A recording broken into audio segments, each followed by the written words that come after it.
So we're going to talk about, as Jim said, traveling to Arizona and then moving way across the continent and spending some time in Nova Scotia. So a lot of difference between the two of those, and we're going to have a lot of fun talking about, a lot about that. But we'll be on the Havasupai reservation for a while too. We're going to talk about the waterfalls and all of that. I wanted to say happy birthday to my grandson. He was supposed to be here today, but he had parties to go to. And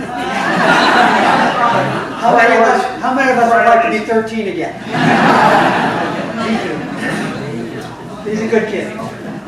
So getting into our trip a little bit, we spent time in both Utah and Arizona. We flew into Phoenix, of course, and then we drove up to Sedona, did a little bit of day hiking in Sedona.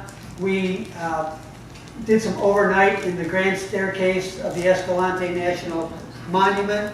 Then we did a little bit of a overnight at the Grand Canyon National Park, and stayed overnight at Peach Springs, Arizona. That was really in a motel, getting ready for our hike down into the Havasupai Falls, and that's where we're going to spend a lot of our time this afternoon talking about that. So who was the crew that went on the Havasupai hike? That was myself, of course, and Todd, and Craig. Craig lives in Cincinnati. Brad lives in Anchorage, Alaska. He was from Toledo. Jeff lives in New Zealand. So we all were able to get back together. 4 of us went to DeVilbiss High School back in the 1970s. And over there on the left, picture of Jeff and Brad. They ran cross country. I ran cross country as well, and so did Craig. So we all got that connection and have managed to stay together. Now, Cardi and Todd are Brad's nephews, and he likes to tag them along. Let them tag along on these trips. He tolerates us. He definitely tolerates us. You do. Thank you. So, as Mark mentioned, we left Detroit pretty early, flew into Phoenix, and we kind of hit the ground, kind of running or hiking, if you will. Quick stop, in Sedona, one of their, kind of just a beautiful area. Had not spent time really in this part of the country. One of the interesting kind of day hikes is a hike to what's called Devil's Bridge. It's about a 5.5 mile out and back hike, kind of down a cheap trail, and then a little bit of kind of rock climbing up. It's a popular local hike out of kind of this Phoenix area, but it is a kind of natural arch. It's about 70 feet up in the air, maybe about as wide as the table, 5 to 6 feet wide. It's midpoint. It's funny, everybody kind of queues up and takes turns walking out, get their picture taken, and then they leave, and the next person walks out, and things like that. But it was just kind of a great kind of jump in, get your feet wet into the area on our first day. Ultimately, we left Sedona, did a couple of just day hikes, ultimately going to the Grand Staircase of the Escalante, really the Escalante River. This was a 3-day, 2-night, kind of carry your gear in, need a permit, just so they know you're in there. It is a point-to-point hike, meaning we started at one destination, we left a car at the end and paid a local guide to drive us back to the start of the trailhead. It was about a 15-mile hike total. We did about 7 miles to the confluence of ultimately what was called Death Hollow, which was another river that joined the Escalante River. Again, just beautiful country out there, kind of an interesting area because a lot of kind of Native American history and ruins and carvings that you can kind of see along the way. So again, we did 7 miles, overnighted at the confluence, then we day hiked up Death Hollow, came back, overnighted, and then ultimately hiked out back to our car. That's the Abbey Road shot. Yeah.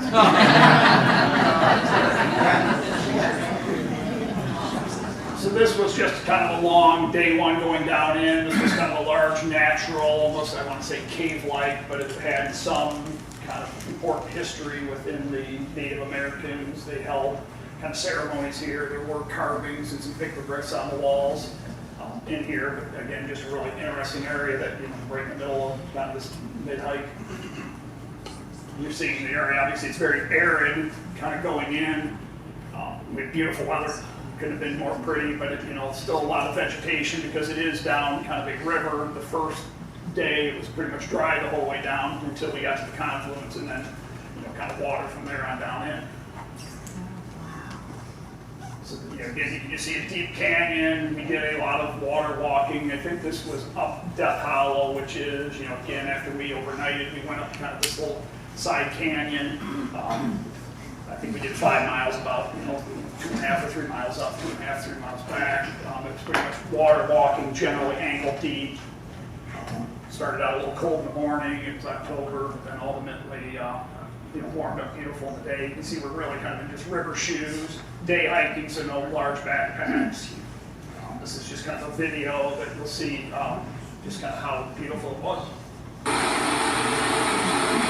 They take this video just to see if I'm going to fall down. That's the only reason they do that. Past history. Yeah. But you can just, again, it was, ankle deep, a lot of kind of they call slip rock, which is, just kind of hard rock that you're walking on. So good walking and just, a lot of areas that you were in deep pools and spillovers and things like that. So we hiked out of there and got back in our cars, and there's sometimes we don't have a designated parking spot, or a camping spot, so we will simply do some car camping. And all that means is we just drive our car, pull off the side of the road where it looks like some other people have camped, and we'll put down our tents and our bivy sacks and just stay there for the night. Sometimes we even have a beer. But, but it's a good opportunity to have a campfire.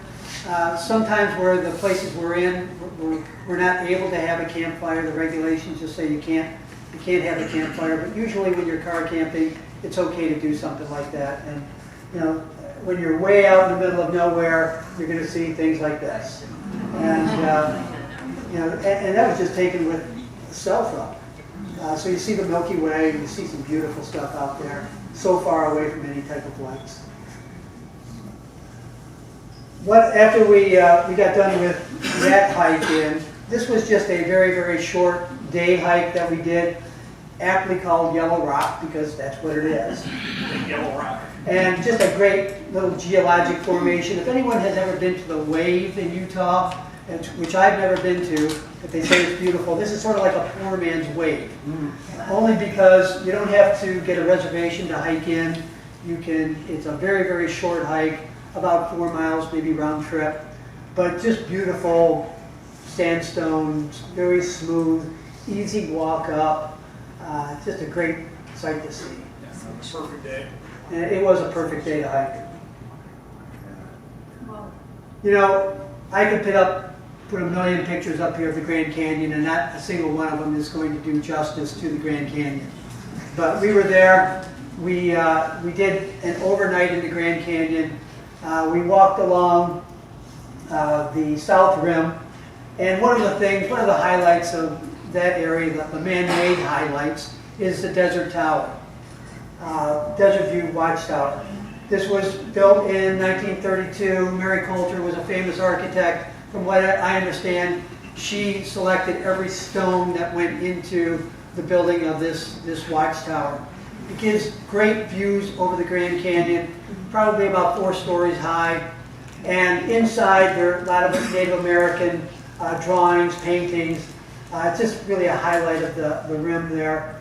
And a great view from one of the windows as well.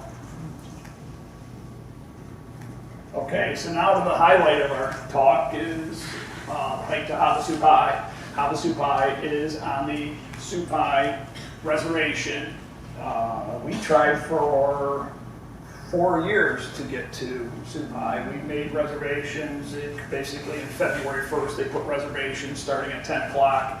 It's kind of a lottery system, and it's a madhouse, and you're lucky if you can get, reservations or not. We were fortunate to get reservations back in 2020. As we all know, shortly after February 2020, the world kind of took a turn. We were fortunate enough they did honor our reservations, but they did have the lands closed down for 3 years, so we were finally able to go just last October. It is reservation required. It's a 3-night, 4-day, no longer. You're wristbanded, so you sign in, you're dated. They do allow 100 people in a day, so there's about 300 people that are, in this area. It's a little spendy at $400 a person to sleep on the ground, but the scenery certainly makes it worthwhile. Again, it's not what you would typically think of when you think of, kind of Native American lands once you get down in there. A couple of ways to get to the place. You certainly can backpack in with all the gear on your back is what we ultimately did. They do offer mule service, not so much for people, but again, they will take your backpack for you and you can walk in with a day pack on your back. Or there is limited helicopter service. It's about 10 miles from, it's a 60-mile drive from what would be considered a highway across reservation land, and then you get to what they call hilltop. That's where you start your hike. It's about a 10-mile hike through kind of just down this canyon. Ultimately, that leads you into what is the village of Supai, and then about a couple miles past that is where the campgrounds are. So challenging to get to, but I think that's probably what keeps it so special. You could stay in the hotel that they have down there in the village, but I think that's about $1,000 per person a night. So it's pretty spendy. So this is just a video of kind of the hike down. You start at Hilltop, and again, it's about 10 miles down. The first 2 miles are very, very steep. It's about 2,000 feet in elevation in the first 2 miles. So it's a series of kind of just deep switchbacks. Certainly not too bad when you're going, but in the back of your mind, 3 days later, you're going to be coming out 12 miles, and the last 2 miles are up, kind of some severe terrain. So this is a video of kind of the hike in. So you see you start up high before you work down into kind of the valley's floor. Still very arid at first, kind of the classic kind of desert climate, if you will. All in that canyon. It's pretty good trails because 100 people a day are walking in, 100 people are walking out, so it's been kind of well-defined trail going in. As you get closer, you can see we started picking up the water. Ultimately, kind of the destination is you go to the village and then certainly the waterfalls pass. So what's so unique about the Supai area is that, again, you are in the most arid, barren desert, and then all of a sudden you get to kind of the water source, and it turns just into this beautiful kind of idyllic valley, if you will. So just so again, you see the kind of condition of the trail. I mean, it's pretty well defined. It's just again foot traffic or mule traffic. But again, just another perfect day to be kind of out in just the beauty of the canyons. So about 7 or 8 miles in, you do come to the Supai village. But you are not allowed to take any pictures in the village of the Native Americans. They respect their privacy. We didn't, of course, take any pictures. There is a hotel there, there's a church, there's a school for the children, restaurant, small restaurant, helicopter pad, post office. They say it is the most remote community in the continental United States. So, not many people get down there. I did send a few postcards from there. Of course you did. Of course. But it's no pictures allowed of anyone. One thing that you get on these websites and you kind of read about different things, and they're always talking about the fry bread. The fry bread. You got to have the fry bread. So we had the fry bread. And it's just really dough. Yeah. They put some type of toppings in there. They'll put cheese in there. It's like maybe a taco, and they also offer some kind of dessert ones that might have more sweets. You're supporting the native tribes. So we all had fry bread. I think like anything, you hike in 10 miles, and they probably could have put sawdust in there. So we had some fried bread. It was very good. But this is the star of the show. The Waterfalls. The Havasupai Falls. That's what we wanted to go see. But there are 4 or 5 other falls that are as spectacular as that one. There's this perfectly blue-green water. And from reading about it, it's formed by the calcium carbonate and the magnesium that's coming down the stream and some of the soil as well. It's just beautiful blue-green water. And from what I understand, well, I know that Beyonce did film one of her videos down there as well. So you can all find that on YouTube. But we do have an artist in our group, and that's Brad from Alaska. And Brad just likes to sit down. He brings his watercolor, or he brings his pens. He sits down, he'll take a picture, he'll draw it up, and that is probably 15 minutes. And just beautiful stuff that he does. Yeah, obviously a good subject matter. Yeah.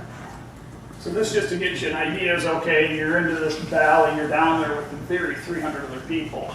You don't really see 300 other people. You see a few people, but you go past the village a couple of miles further down the river, and this is where they have kind of designated campground. There are campsites you can see, generally, hey, some have picnic tables. It's right along the river. It's just, again, a very beautiful area. A little crowded, just because, again, it's a 1 mile area with 300 people camping in it. They do have composting toilets, and they do have kind of a water source down there, but that's about the extent of your amenities. As the other picture, which they call junk pile, is kind of the dark side of what happens down there. Is Havasupai's gotten very popular through social media, and a lot of people want to go there and experience it, but unfortunately they don't want to carry their stuff out. So there is what they call the junk pile on this table, and this is actually looking pretty good versus some of the days. But a lot of people carry their stuff in, and as they're walking out, they're like, well, I don't want to carry out my fuel canisters or my tents or my sleeping bags or my buckets that I brought. And so unfortunately, there's one picnic table that becomes, they think, well, we're going to leave it behind for the next person, but it is kind of the bad side of what happens, and it's nothing to do with natives, it's 100% to do with the visitors.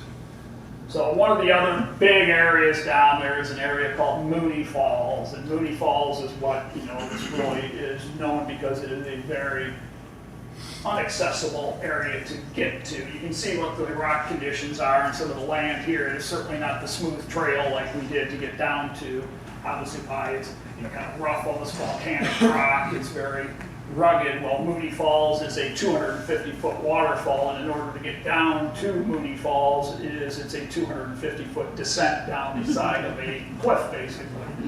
But it is, you can see we are up kind of up high.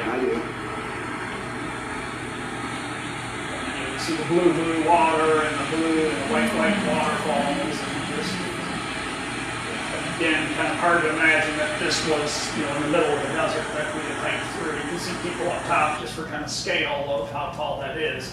So I don't know if they consciously placed this there, but well, that first, Todd, that is not a fancy unicycle. No. Yeah, this is not for entertainment purposes. I think they place it right before the descent just so that you're aware of if something bad goes wrong. That is how they evacuate you out of this area. Is they have kind of this hybrid gurney / unicycle, and I think when we were there, somebody did twist an ankle or break an ankle, and they basically 6 guys walk you at least back to the village. So this gives you a little bit of the idea. You can see the falls in the background there. This is the descent. So it is this kind of chains nailed into the side of the rock. There's sort of kind of some footholds cut in. You had to go through a couple little short tunnels. Understanding was it was kind of established by some prospectors that originally were back in the mining days, were back in there looking for who knows what type of minerals and things like that. But so you are kind of carefully 3 touch at all point hands going down. I mean, you can see it is a little unfriendly at times, but so yeah, there's a great shot of just how you kind of sort of have footholds, and you just come out of this tunnel that was kind of right up just kind of behind his back there. They do have kind of a pile of gloves there so that you can wear rubber gloves, but again, these are just some great shots of the descent that you need to do to get to the bottom of what is Maumee Falls. What makes it a little bit kind of fun and challenging is, of course, this waterfall's rushing and there's all this mist coming off the waterfalls that just nicely coats the entire chains, ladders, rocks, just because it's not challenging enough without it being wet and slippery as you're going down. And full disclosure, I didn't go on this hike. I was the designated survivor. Somebody had to be there. Somebody had to be there. You were nice enough to draw the short straw and stay behind. So you can see here that as you get lower, they do have some quote-unquote ladders. You can see they've obviously been used a few times just by how they have sort of the shape within the rungs of the ladder, but you see it goes up the chains to where somebody's up there, and eventually you're up into kind of the tunnels. And again, the whole time being sprayed by water. There's maybe a great shot of, way up there. And again, we were fortunate enough that it really wasn't a traffic jam when we were there. People are pretty courteous, but it's definitely not two-way traffic because there's not really opportunities for you to step aside and let somebody up or down.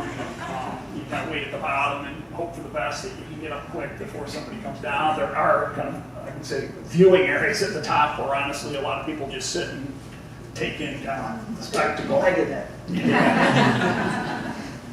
So, but why do people go down there? They certainly go down there to experience the falls from below, but then certainly past Maumee Falls there are ultimately the confluence hike. And so what the confluence is, Supai is a side river to the Colorado River, so it ultimately flows into the Colorado River. And so if you're adventurous enough, you go, okay, great, I'm going to try and do this day hike, out and back to the confluence, down this steep descent past to these other waterfalls.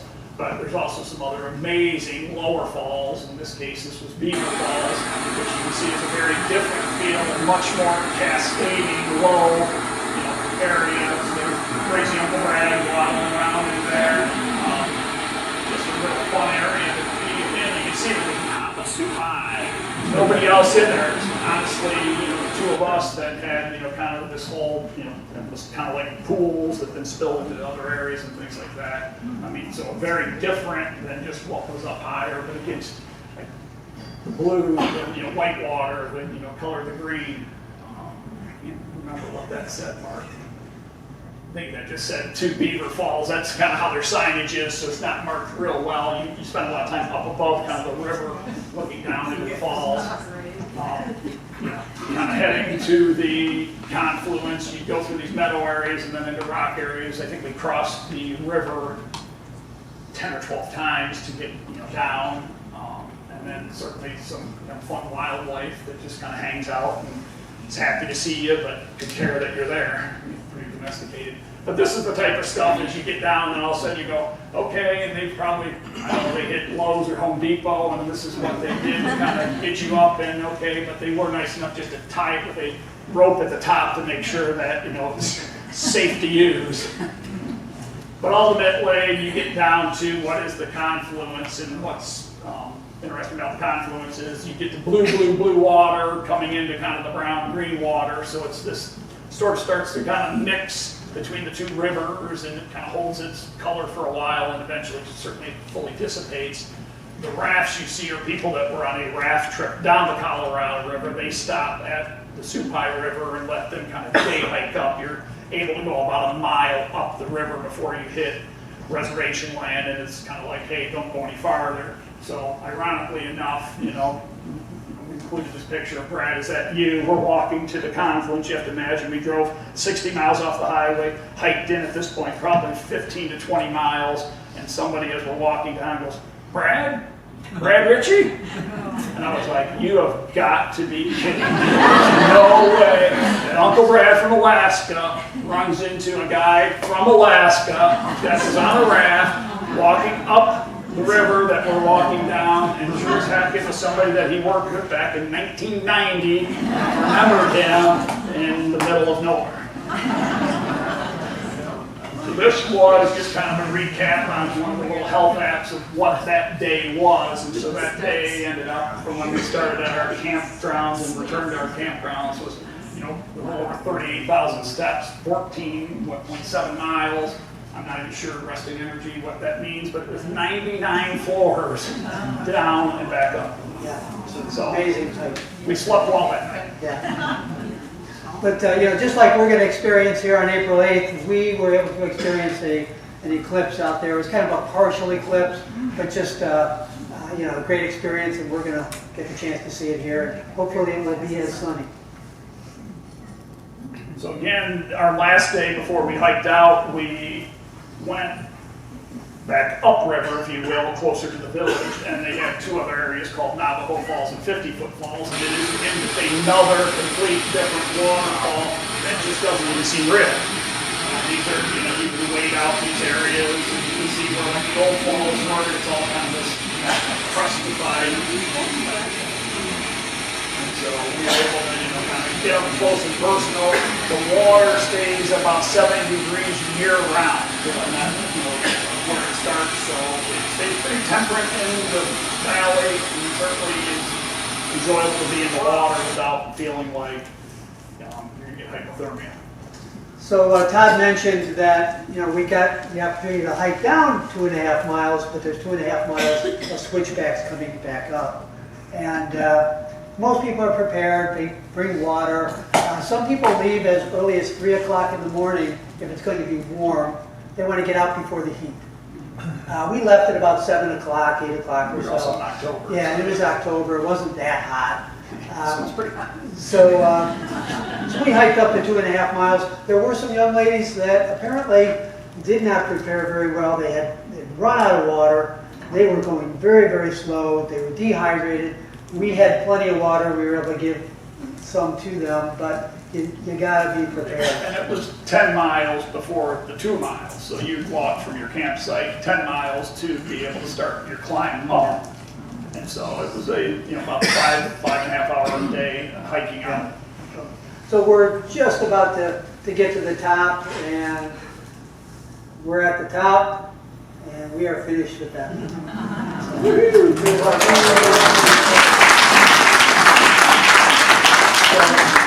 So Todd had to put up with me on that trip, and now Laura gets to put up with me on this one. And so we're going to leave Arizona. We're going to go over to all the way across the continent to Nova Scotia and Cape Breton Island. We did not camp at all on this trip. Laura made sure of that. But we're going to talk a little bit about where we started and where we finished. Laura's getting ready. Okay, can you hear me all right? Yes. All hooked up here? Want me to do this? Oh, sure. Okay. Okay, so we went to Cape Breton Island, which is in Nova Scotia. And so here's just a picture that we took, some cyclists there. You can see the road along the coast. That's part of the trail. So where we went to Badet, Ingonish, Meat Cove, Cheticamp, Fortress of Louisburg, and we went in August. So we're going to talk about each of those places. So just to kind of tell you, has anybody in the room been to Nova Scotia? Okay, so quite a few. Anybody to Cape Breton? Okay. Yeah. All right, no lies. Okay. So just to let you kind of see where we're at, for those of you that don't know, this is United States, Maine, and then Nova Scotia is here, where you can see, and then Cape Breton Island is outlined in black. And Nova Scotia is the second smallest province next to Prince Edward Island. So here's a picture of the island. So we flew into Sydney, which is the Blue Star, and from the Sydney airport we rented a car, and this was a smaller airport. We rented a car and then we drove to Badet, which is the Red Star. And then the Cabot Trail is outlined in red, and we had talked to people, read about, we went counterclockwise around the island. That way you would have the views and the coast to the right instead of going the other way. And then near the end of the trip, we came back to the Fort of Louisburg, which is the Green Star there. So that's an internet photo, but just gives you an idea of the hilliness, the elevation on Cape Breton Island. There are some people that bike around it, and we had talked about that. The shoulder is pretty much non-existent except through the national park. Sorry. That is just another internet photo of the coastline there. It's just beautiful.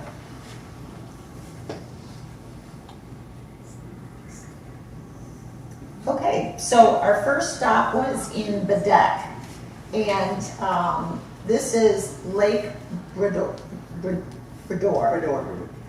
And it was, we got a little boat ride that we took, and luckily there was a regatta that day, and so we got to see all these sailboats. But there's a picture of me next to Alexander Graham Bell, and what I didn't know is Alexander Graham Bell spent a lot of time in Bedeck. He was born in Edinburgh, Scotland, had citizenship in Scotland, Canada, and the US, and first moved to Canada when he was 23 years old, moved to Ontario. And he married his wife, Mabel, in 1877, and they went to Cape Breton Island on vacation, and it reminded him of his homeland of Scotland. And so in 1885, they decided to build their second home there, their vacation home. And that's what you see up in the corner there. It was kind of a dark picture, but they lived there for many years. Then what you, if you want to go back. Yeah. Okay. This other picture here is of the Alexander Graham Bell National Historic Site. So there is a museum there dedicated to him. And everybody knows Alexander Graham Bell, invented the telephone, but this was an amazing museum because there's all this memorabilia of his different experiments that he did in paper and work. And I never realized that he worked with the deaf and educating the deaf, and he did experiments on different kinds of instruments that would help to move speech through sound and light. And one of his pupils was actually Helen Keller. I did not know that. But he was a great inventor. So this museum in Bedeck was really a neat museum. So when we were in Bedeck, we went to what they call a ceilidh. And a ceilidh is nothing more than a kitchen concert. People getting together before the internet, before TV, before all that stuff. They would get together in their kitchens and they would bring their instruments and they would play. And they still have these ceilidhs. And people get together, and this was a Friday night, and these are two gentlemen. One was playing his fiddle, the other one was playing the piano, and it was just a great get-together. Pretty much for the tourists probably, but I'm sure they do that by themselves. A lot of music everywhere on the island.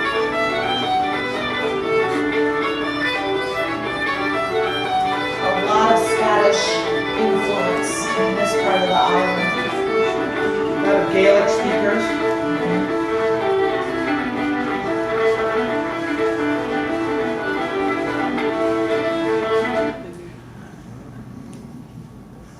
And during the little concert there, the ceilidh, they had an intermission, and in the back of the room, the community hall, they had all these different teacups, and they had tea, and they said, we're going to have some oat cakes. So I'm thinking, okay, oatmeal cookies? Well, these two oat cakes are of Scottish influence, and we soon found out that a lot of the restaurants and places that you go would sell oat cakes, but they served oat cakes with tea. They're not super sweet and they're not chewy, they're very crispy. But again, just kind of learning more about the Scottish heritage that's there. Okay, so then we moved on to English. And English is mostly tourism and fishing.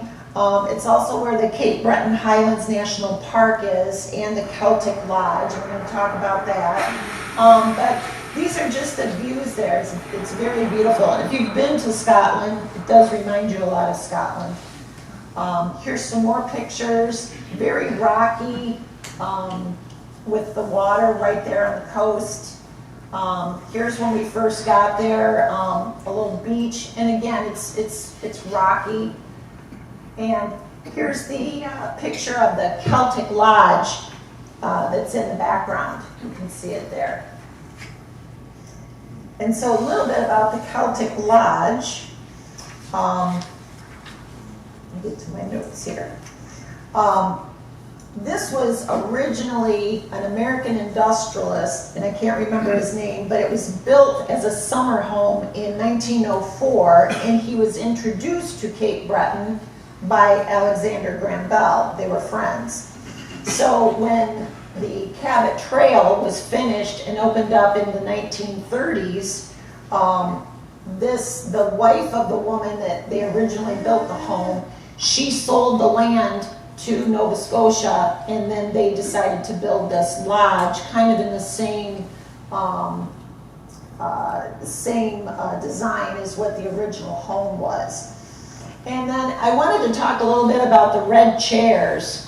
In Canada, and here you can see them, Parks Canada in 2011 started this program where they would put these red chairs at different national parks and different park sites, and it's inviting the public to come and visit and enjoy the beauty and the nature. So they started putting all these chairs out. But you know, there is a national park on Cape Breton. It's called Cape Breton. Yeah, Highlands National Park. Not necessarily a very large park, but they have lots of hiking trails, lots of places to go, just beautiful views. We did this hike on the Franey Trail. It wasn't a long hike. We didn't see many people out there, but just fantastic views on the more interior of the island.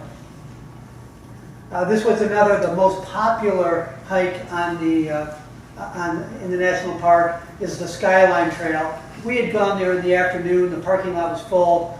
The person at the gate said probably better to come back in the morning. So that's what we did.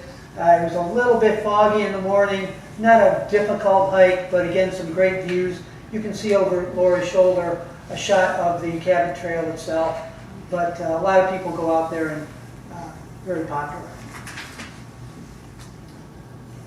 One place that on our way to a place called Meat Cove, we went to a place called White Point.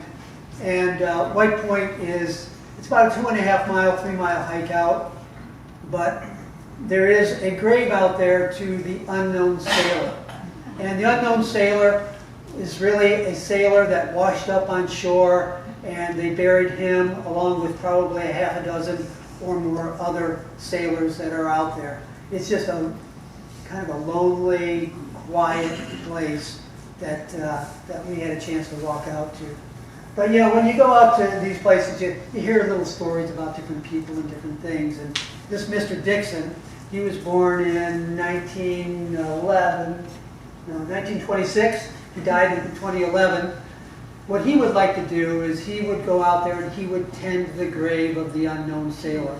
He'd like to walk out every day, tend the grave, walk back. And I read somewhere that he is buried out there next to the unknown sailor, but I'm not quite sure if that's true or not. And those are the little grave markers. They don't have any names or anything on them. They're just little stone markers. And then there's the little wooden plaque that says the unknown sailor. Just out in the middle of nowhere. So, just another shot of White Point. And you know, who was the namesake of the Cabot Trail? John Cabot, or as he was really known, Giovanni Caboto. He was an Italian explorer who was really the first person to land on the continental North America, in the continent of North America. We all know about Christopher Columbus, but he actually never made it to the continent of North America. He was down there in the islands out there. So this was Cape Breton Provincial Park. Nice place to visit. Laura will tell you that it was overrun by midges and mosquitoes and black flies. I mean, I got out of the car to read the historical markers and I had a ball cap on. I didn't have any perfume or anything like that. And instantly I started getting bit by the black flies and they got me along the bottom of my hairline. They didn't bother you, but But they got me. I'm not quite as sweet. But he probably didn't land here at all. He probably landed in Newfoundland or maybe Labrador. They're not quite sure. But he has a monument and he has a trail named after him. Okay, so from there, we traveled up to Meat Cove, which is off of the Cabot Trail. We had to drive a little off of the Cabot Trail. And it's the most northern part of Cape Breton Island, Nova Scotia. But we had heard, oh, you've got to stop and see Meat Cove. Well, it gets its name, I read, they think the name came from hunters. It was a popular place to dress carcasses and stuff. But basically, the drive to this place was beautiful. But when you get there, there's really not a lot there. There's some campers, and you can see the beautiful coast. But that day, it was cold and kind of rainy. Kind of like Scotland. Okay, so from there, we went on the Tenerife Mountain Trail, and we had read about this trail, and there are no real markers or signs or anything for the trailhead. It's literally on the side of the road, and it said to look for an orange cone. So that's what we did. We drove up and down the road and a couple times, and finally we found a little opening in the woods and a little old beat up orange cone. So we did the hike, and if you go back a second, you can see right there where I'm in the forest, in the woods. That was a lot of the trail, but we knew when we got to a certain part, we were going to start to go up, up, up. And it was a difficult climb. When you get to the really steep part, you couldn't stand upright. You were basically scrambling. So you had feet and hands, you know, kind of looking for a safe place to step. So as I'm going up it, and I'm thinking, oh, this is difficult, I couldn't help but thinking about on the trip back down. And that was difficult too. And there was one other gentleman that we saw up there. He was up ahead of me coming down, and he was knocking rocks down with his foots that were coming down and hitting me. So I said, why don't you just go ahead? But this is us at the top. Beautiful views, just beautiful. Okay, so from there, we went on to Cheticamp. So the one side of the island is all Scottish heritage, Scottish influence. The other side of the island is more Acadian French. So in Cheticamp, we stopped there, we stayed the night, and talking to some of the locals, they said, oh, you've got to stop and see St. Peter's Church. So we went inside, and you can see the Acadia flag, and basically that flag, you can see that it's, you know, the French flag with one star on the blue. So from what I've read, that flag was adopted in August 15th of 1884. It's the French colors with one gold star on the blue section to represent the Virgin Mary, and also a starfish that guides sailors through storms. So we went to this restaurant, the Dorrigan, because they always have live music, and we've heard it's a place you gotta stop. It was from walking distance from where we stayed. It's August 15th. We get there, and the place is absolutely packed with locals. And there's all these musicians coming in, and we're like, what is going on? So they had to seat us with another couple at a table because there was no other places to sit. Well, we found out it was National Acadia Day. So all these locals were here, and it was a big celebration. they had all this folk music and singers, and it was all in French. So we've got a little video. And they were all singing along. Everybody in the place, they were locals, there were older folks, younger, fishermen. They were all singing these songs, and it was all in French, but everybody knew the music. So, you know, along the Cabot Trail, there are lots of different places to stop and, you know, look at the beautiful views, and which we did a lot of that. But there's only one monument on the trail, and that is the Veterans Monument. And it's just a beautiful, beautiful view out there. And you know, the inscription to the monument says, "They will never know the beauty of this place. See the seasons change. Enjoy nature's course. All we enjoy, we owe to them, men and women who lie buried in the earth of foreign lands and in the seven seas. Dedicated to the memory of Canadians who died overseas in the service of their country and so preserved our heritage." So, you know, things that, quite frankly, you know, our veterans that died overseas, their veterans, they will never see. But after we were done with that part of the Cabot Trail, we went on to the Fortress of Louisburg. And it's just a fantastic recreation of fort that was originally built in the 1720s. And it's meant to capture life of what it looked like in about the 1740s or so. Lots of back and forth, though, between the British and the French. At one time, it was the third largest seaport on in the Northeast, behind Philadelphia and Boston. And everybody thought it was just going to be this great seaport. Eventually, it was abandoned in 1785. Internet photo. It's a great recreation. It's a town, really. Meticulous reconstruction. Was meant to do a couple things. Bring in the tourists, of course, but also provide employment to the locals. Attracts people from all over the world. And Laura's going to talk about Yeah, so I'll talk a little bit more about the fort. Yeah, it was like a little village, little French city right within the fort. There's a gate to go in. There's me walking some of the old buildings.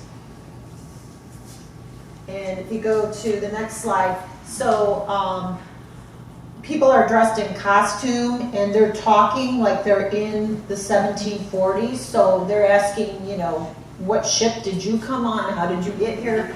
But you can see they actually have gardens and livestock, animals walking around. This is some of the soldiers in their barracks. This is a woman in a typical 1744, 40, you know, some kitchen, and it was a working kitchen. She said she had made like, I don't know how many course meal in that kitchen. And then we had to show a little picture. The soldiers up there told us that that little wooden horse that was outside the guard station, that if any of the soldiers got out of hand, they would put them on this horse with weights on their ankles and make them sit there for a while. That was their punishment. By the end of the trip, that's where Laura wanted to be. Is that true? Here's some of the places that we stayed along the way on our trip. So in Badak, we stayed at a bed and breakfast. It was very delightful, kind of like on a farm. In Ganesh, we stayed at this little Airbnb, which was right across the way. You could just walk over to this little cafe and boutique. And it's not really the kind of shack that it looks like. Yeah, it was very nice. A one room. It was really nice. Yes, better than a tent, if anyone knows me. But very charming. And then we stayed at the Normal Way, which was a big old home hotel that was very nice. It was kind of Victorian style rooms and stuff, but needed a little TLC. It was like a one-man show. Laura wanted to take a sweeper to that one. Yeah. But the one of the neatest places we stayed was near the end of the trip. Mark had made reservations at the fort. So after all the tourists are there during the day walking around the fort and seeing the sights, we had reservations that after the fort closed and everyone left, we could stay the night. So we stayed the night in the Lartigue house, which is a reconstructed 1740 style home.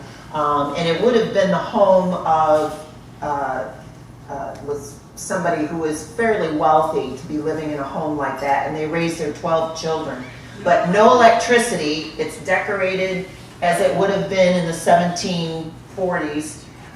There was a running, regular bathroom, and then a little kitchenette that had a sink and a coffee maker, microwave, and some lights in there. But other than that, the rest of the home didn't have any electricity. So they provided headlamps, flashlights. So it was a really neat experience because at night we were able to go out and walk around the fort by ourselves. And there were other people staying in some tents, like soldiers' tents, and then there was a family staying in the prison. You can also stay in the little prison. So those are like the 3 areas you can make reservations to stay the night in the fort. There were probably only about 7 people between all of us. So we had the place to ourselves. And at night the fog kind of rolled in, it was kind of rainy. So we walked around and it was like you were back in the 1700s. Food, I always like to talk about the food we had on our trip. Down in the corner there, that little chalet, the little shack, I said it was across the way from a little boutique and cafe. That was the food we got there. That's yogurt with honey and some pastries and their edible flowers. It was wonderful. Really good coffee. Of course, fish and chips. And then I think when we were first in Badette, the first night, I had seafood chowder. I mean, there's all kinds of seafood all around Cape Breton. And then down below, that's meat pie. I got that when we were in Shetta Camp, and so that's a French type of pastry with pie. It was very good. It tasted a lot better than maybe my picture shows. But it was like a roast beef inside a pastry. It was very good. There's nothing freeze-dried. No freeze-dried. No. But we're at the end of our trip, and we did go to the distillery. It's the only America's first single malt whiskey distillery. You can stay there. You can do tastings. I did one before this. Open for meals, tours, and accommodation. Just a really neat place to visit. There was also some music there that we sat and had lunch. So we're at the end of our trip. We went back to Sydney. This is the world's largest fiddle. We had to have a picture taken in front of the fiddle. But it was a great trip. We had a lot of fun. But we thank everybody for coming. And